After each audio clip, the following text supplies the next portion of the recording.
masih pakai pampers. Saya pernah bawa ke sini, coba kamu terapi. Cuma sekali, mungkin dia sibuk atau kurang percaya. Saya pernah bawa ke teman, di terapi di sana. Ternyata dia jerat-jerit, sesudah di terapi jerat-jerit sini sakit. Nah, saya pernah dengar dari terapi center Pak Ongko cerita itu adalah mau jual lagi. Itu efeknya yang dia tidak yakin. Ternyata habis tahun lebih juga sudah saya bawa dia ke sini. Tetap hari ini dia juga tidak bisa kontrol, tetap harus pakai pampers. Jadi saya tambah takut kalau operasi ini efek sampingnya bukan main, karena organ kita diambil sebagian itu mempengaruhi kesehatan. Lalu saya mendengar ada pembukaan sekolah dasar menengah pada bulan Oktober.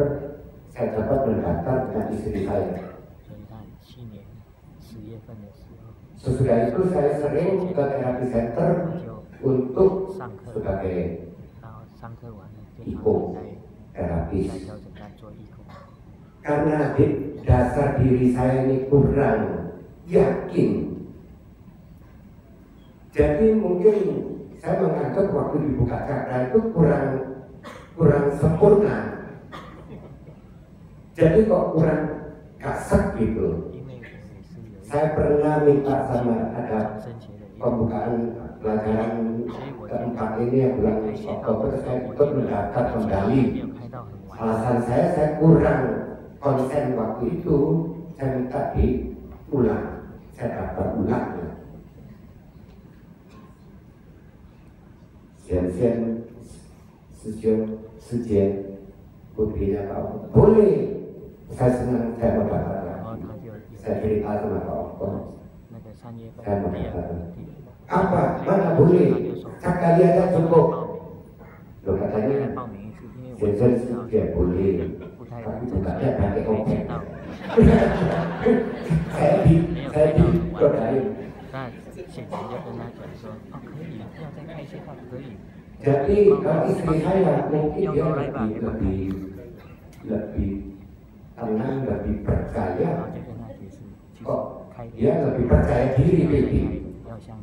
Jadi kalau dia sekarang istri saya terus terang aja di rumah itu sudah sebagai dokter anak-anak, dia ngaku dia sebagai dokter anak, spesialis anak-anak. Kalau saya dia bilang spesialis elektronik.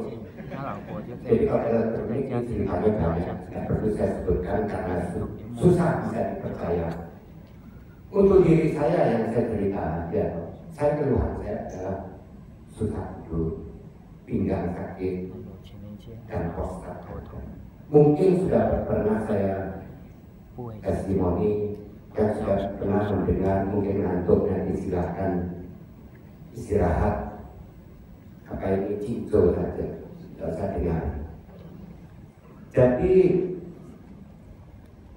sesudah divonis punya kanker, saya rajin untuk menjadi terapis, datang ke BC maupun Koji kurang lebih 1 minggu 3 sampai 4 kali. Saya tes lagi. Jadi soal yang saya sudah divonis harus operasi, dianjurkan oleh adik atau anak saya, ada yang setuju, ada yang tidak setuju. Semestinya saya dioperasi sedangkan bulan 10 tanggal 12. Saya minta maju, tidak bisa, antrinya ada 3 bulan. Dalam perjalanan itu saya dapat pengaruh dari teman-teman maupun anak saya maupun dokter Dewi menganjurkan saya jangan dioperasi. Kalau operasi kamu efek sampingnya banyak. Saya jadi bintang. Akhirnya saya melihat adik misal saya ini kok sudah dioperasi ini tidak seperti saya enaknya. Jadi saya putuskan, saya percaya pada Sang Sensio, luar biasa. Saya teruskan. Dalam hampir 1 tahun sambil makan obat itu agak menurun. Saya agak menurun. Dan kadang saya menurut teman-teman tambah segar ya, tambah sehat. Jadi saya batalkan untuk dioperasi. Saya percayakan pada Sang Sensio.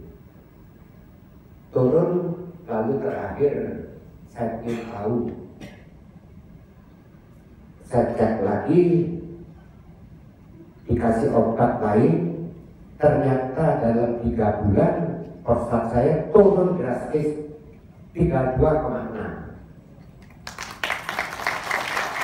Itu tak tahu pengaruh dari obat atau dari Sang Sensio, tapi saya rasa Sang Sensio juga ada gunanya.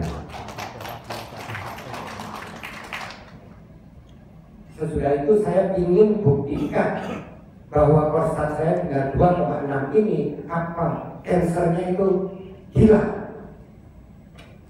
Saya tanya pada dokter, ada nggak cara selain biopsi untuk mengetahui kanser saya ini betul-betul hilang? Nggak ada. Dokternya bilang kamu nggak perlu khawatir karena punya kamu itu tidak ada, makanya masih kecil. Dan saya kasih tahu, setiap manusia semua punya bibit kanker, tinggal kamu harus jaga badan, jaga bagaimana gaya olahraga. Saya bilang saya tidak senang olahraga, terus terang aja. Kamu bisa ajo itu berarti cinco, saya kan cinco lah. Meditasi benar. Oh kalau meditasi saya boleh bilang tiap hari ada karena saya sudah ikut Sang Sensio. Di sini pun banyak terapi center Sang Sensio. Apa dokter tidak kenal?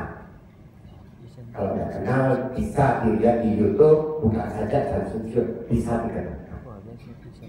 Lalu saya ada titipan dari Bongko untuk dikasih ke suatu tempat terapi center.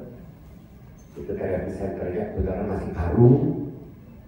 Sebab yang lain-lain terapi center di Singapura itu semestinya mungkin di perumahan, di bawah apartemen, tanpa AC, tanpa gedung.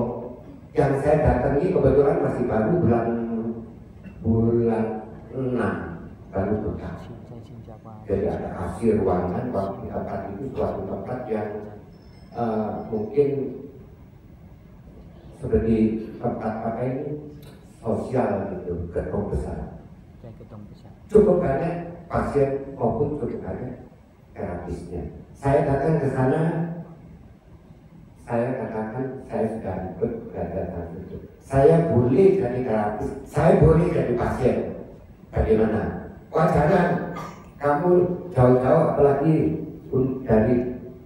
dari Surabaya dikenal sama Pak Ongko. Saya servis, saya diterapi kurang lebih 2 jam.